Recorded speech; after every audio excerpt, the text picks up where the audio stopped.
Gracias, su señoría ilustrísima. Tengo el honor de alegar ante esta ilustrísima Corte de Valparaíso en favor del recurso de protección sublite en contra de la Convención Constitucional, por cuanto en forma ilegal, arbitraria, ha privado, perturbado y amenazado el legítimo ejercicio de las garantías constitucionales de igualdad ante la ley, de no discriminación arbitraria por la ley o autoridad alguna y del derecho de propiedad en sus diversas especies respecto de mis representados. Su señoría ilustrísima, ninguna persona o grupo de personas está por sobre la Constitución y la ley. Esto es lo primero que se enseña en las escuelas de derecho.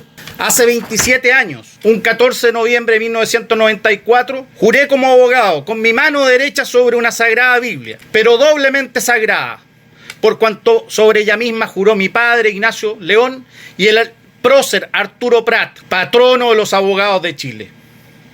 Juramento que hice con una ambición de seguir su senda y su sed de justicia. No había nada más noble en esa esperanza de alcanzar la justicia. Esa bella dama, honesta, pulcra, hermosa, serena pero firme, que ciñe una espada en una mano y una balanza en la otra, pero con los ojos vendados, para no caer en el prejuicio y en el favoritismo. He traído este preludio para hablar de la justicia, de lo que es justo, de lo esencial, del fin último del derecho, más allá de los tecnicismos legales.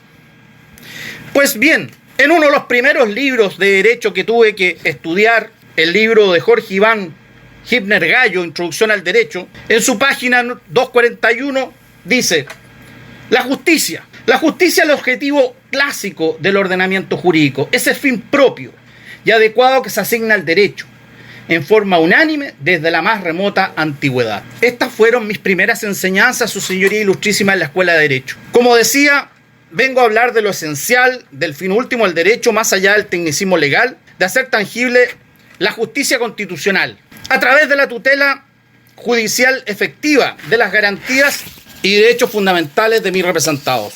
Mi distinguida contraparte pretenderá establecer la existencia de algo que no existe, tratando de formar una cosa en base a sus accidentes, pero sin su esencia, carente de toda lógica aristotélica, especialmente contradiciendo el principio de no contradicción. En efecto, os dirá que estamos frente a un círculo cuadrado, o pretender derogar la ley de gravedad a través de interpretaciones políticas y no jurídicas. Sin embargo, vivimos en una república que hace más de 200 años decidió organizarse bajo un Estado de Derecho, amparado en una carta fundamental llamada Constitución Política. Entonces cabe preguntarse, su señoría ilustrísima, ¿para qué existen las constituciones políticas? La historia nos enseña en pocas palabras que surgen con la finalidad de defender al ciudadano del soberano, del rey, del emperador, porque había desigualdad entre ellos. Luego también surgen con la finalidad de organizar el Estado y la sociedad civil. Y de ahí nace el concepto de las garantías y derechos fundamentales de los ciudadanos. Pero al final su fundamental objetivo de toda constitución es que la soberanía la ejerza el pueblo y éste defina el marco jurídico fundamental al que deben estar sometidos el Estado, sus gobernantes y ciudadanos. En suma, el Estado de Derecho. El caso que nos convoca, su señoría ilustrísima, habla precisamente de esto, de la irrestricta defensa del Estado de Derecho. Sin embargo, hoy vuelve a nosotros aquella famosa frase de nuestro héroe y abogado Arturo Prat: muchachos, la contienda es desigual. Por eso vengo a pedir justicia en el caso Sublite. En efecto, nos enfrentamos al secuestro más injusto, infame e ignominioso de nuestro Estado de Derecho por una convención constitucional que pretende crear una nueva constitución al desamparo del actual Estado de Derecho. Resulta paradójico, por decir al menos, que la convención constitucional, que tiene por mandato respetar la actual constitución vigente y redactar una nueva propuesta, un nuevo borrador de constitución, comience su trabajo sin respetar la actual constitución, violentando flagrantemente el Estado de Derecho vigente. Resulta de la mayor gravedad que la Convención Constitucional se arrogue atribuciones que no le han sido conferidas, Técnicamente, la Convención Constitucional es una comisión para redactar una propuesta de una nueva Constitución. No tiene personalidad jurídica propia. Tanto así que es parte orgánica de la Secretaría General de la Presidencia, lo cual es un ministerio. Y tanto así que tiene hasta el RUT del ministerio. Y ello consta, por ejemplo, en una licitación pública que se hizo tiempo atrás para la instalación y transmisión de la televisión, y utilizaron el RUT del Ministerio Secretaría General de la Presidencia. Por tanto, no es un poder del Estado. No tiene poder constituyente originario, sino que tiene un poder constituyente derivado y limitado. Sin embargo, en los hechos se pretende un poder del Estado con poder constituyente originario. Peor aún, pretende estar por sobre la Constitución y las leyes. En efecto, nos dirán que no les son aplicables el Estatuto de Garantía y Derechos Fundamentales en base al artículo 136 y que contra ellos solo pueden recurrir a la Corte Suprema un grupo mínimo de 39 convencionales. Esto es una aberración no solo jurídica, es una aberración lógica, porque de resultar cierto esto, señor Ilustrísima, nos podríamos encontrar, por ejemplo, que la Convención Constitucional podría acordar la detención arbitraria de ciudadanos, de sus adversarios políticos. Incluso podría ordenar la ejecución mediante la pena de muerte. Y estos no podrán recurrir de amparo o de protección. Ello no solo es un absurdo, sino que es un atentado al Estado de Derecho y una gigantesca injusticia. Pues, como se ha dicho, ninguna persona o grupo de personas está por sobre la Constitución y la ley. Su señoría Ilustrísima, respecto del plazo, solamente voy a hacer mención de que esta acción constitucional se encuentra plenamente dentro de plazo por dos razones. Primero, porque esto fue en contra del reglamento que fue publicado en el Diario Oficial el día 13 de octubre. Y por lo tanto, esto fue presentado dentro de plazo.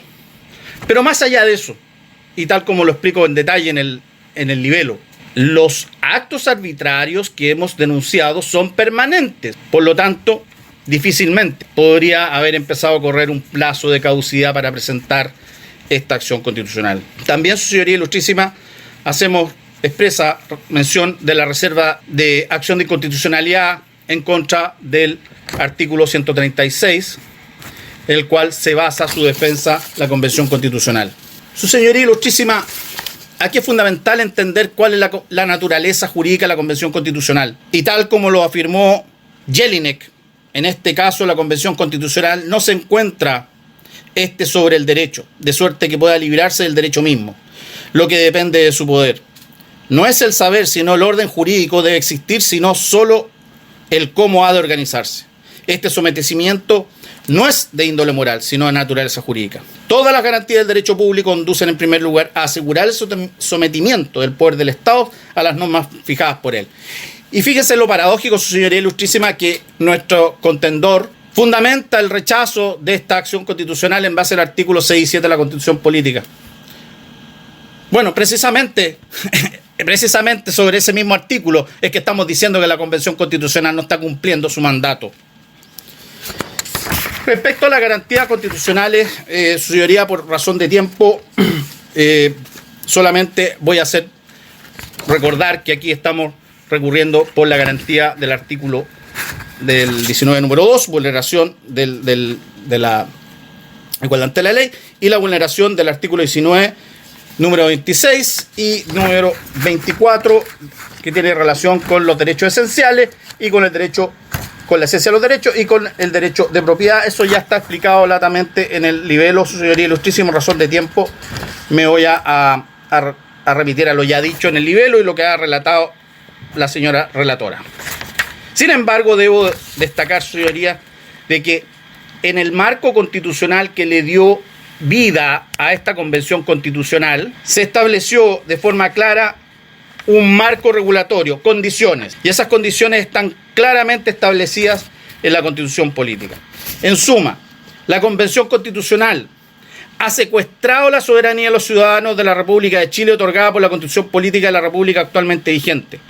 El derecho de propiedad sobre la soberanía de los recurrentes es un derecho anterior al Estado y así lo establece el artículo 1 de la Constitución Política, en las bases de la institucionalidad, cuanto las personas nacen libres e iguales en dignidad de derecho. Su señoría ilustrísima, y esto no solo lo digo yo, en la propia Convención Constitucional hoy día se está diciendo, por ejemplo, que los pueblos originarios tienen derechos anteriores a la existencia del Estado de Chile. Su señoría ilustrísima, quiero destacar que hay dos profesores de Derecho Constitucional, Francisco Cumplido Cerecea y Humberto Nogueira, reconocen que de acuerdo a su doctrina, esta Convención Constitucional es una convención que tiene un poder derivado. Y tanto es así que es derivado, su señoría ilustrísima, que la propia Convención Constitucional lo reconoce en su página web, www.chileconvención.cl, donde dice, comillas, mandato, la Convención Constitucional tiene su origen en la Ley 21.200, reforma constitucional, etcétera, etcétera. Tiene por misión redactar y aprobar la propuesta de texto de una constitución, etcétera, etcétera. Ellos mismos lo dicen en su página web. Está copiado en el libelo demandante de esta acción. Su señoría ilustrísima, para ir terminando, debo decir que con esto se ha atropellado lo que se conoce como la confianza legítima constitucional, que se erige como la firme esperanza del ciudadano elector, que los órganos del Estado actuarán de una forma determinada, conforme a las reglas previas, amén del respeto a la dignidad humana y de la servicialidad del Estado, y por ende el telón de esta acción cautelar en la restitución de las reglas previas, que con su voz original del alemán Bert Trauen no hace otra la convención que romper lo que era digno de confianza. Su señoría ilustrísima, para ir terminando, el profesor de Derecho Constitucional de la Universidad de Chile, destacado profesor Enrique Navarro, en una columna que escribió en un diario electrónico llamado El Líbero, dice: en la jurisprudencia de nuestro Tribunal Constitucional de los últimos 30 años, el tema de las formas ha sido especialmente recurrente en relación a las normas no aprobadas con el quórum exigido. La doctrina constitucional ha enfatizado que el procedimiento legislativo, lejos de tener un carácter puramente instrumental, constituye la garantía de la participación democrática de las minorías en la elaboración de la ley. Y es que, como recuerda Bobbio, la democracia supone un conjunto de reglas y procedimientos, los que siempre deben ser debidamente custodiados por los tribunales. Su señoría ilustrísima, y voy terminando. Para terminar, quiero destacar un hecho que se refirió mi colega.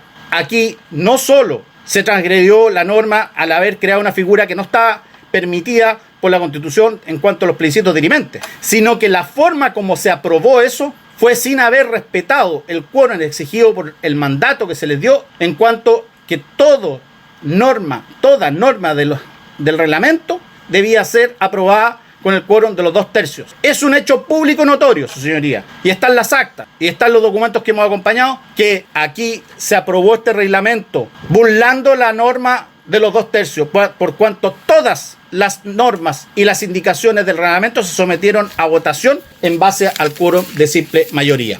Su señoría ilustrísima, en definitiva, y con esto termino, solicitamos que en pro de mantener el Estado de Derecho de esta patria, se acoja este recurso de protección en todas sus partes, con expresa condenación en costas a dicha convención. Viva Chile, viva la República. Muchas gracias.